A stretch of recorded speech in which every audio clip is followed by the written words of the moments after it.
Well met, everyone. This is Slyler Ty.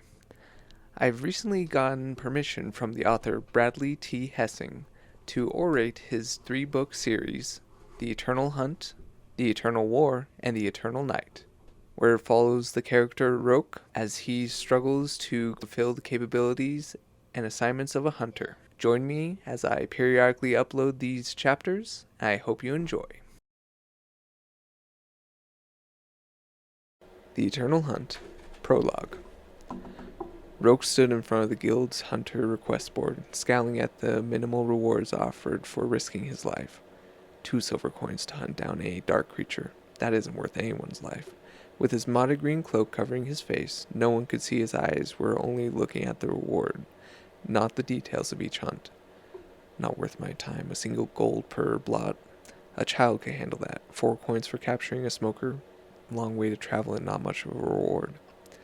Roke was ready to settle for a merchant protection request, feeling more than slightly disappointed. Just before he made a move to grab the parchment, he noticed one of the guild's retired hunters walking in with 2 armfuls of requests. The hall quieted as the other hunters noticed the man carrying the newly approved hunts. All at once, the green-cloaked hunters in the hall gravitated to the mission board, hoping to grab a high-paying, easy hunt. As the retired hunter, with barely any hair, began posting the flyers one at a time, the large wooden wall slowly filled with dozens of hunter requests. Every hunter respected the old man's space, waiting for him to finish posting the final hunter request form. To an outsider, it would appear as though an imaginary bubble kept the 20 or more hunters from drawing closer to the wooden walls. Smirking under his cowl, Roke saw the mission he wanted. Once more, he skimmed over the details. All he cared about was the reward of 22 gold coins.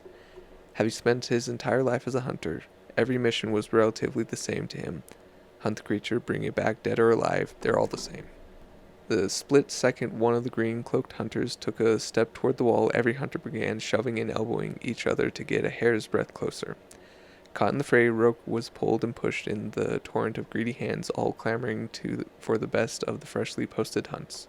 Standing at least a head taller than every man and woman around him, Roke groaned as he strained to grab the parchment he was after.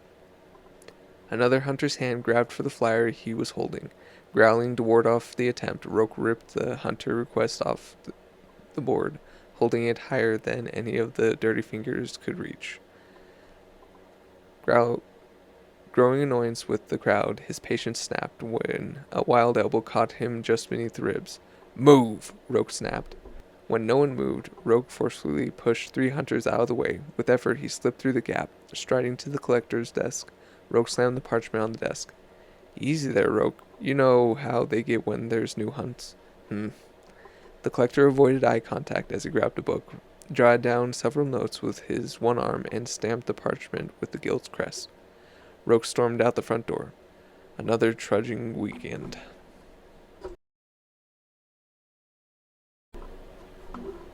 Chapter 1. The evening rain made it nearly impossible to see as menacing clouds blotted out the last remaining shred of light. In the darkness, he could barely make out the overgrown moss and cobblestone path, now covered by nearly an inch of the torrential downpour.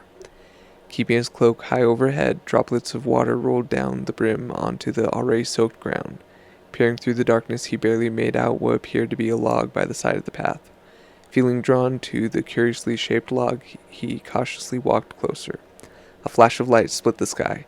That's no log. Stooping lower, he could see a tall man clinging to life in a puddle of bloody rainwater.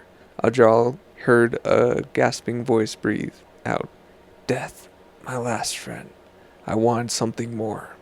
Lightning split the sky once again, revealing the dying man's face. Keeping his cloak high above his head, Ajal scooped the young man up with ease. Smirking, he continued walking down the path with the man cradled in his arms. "Found you."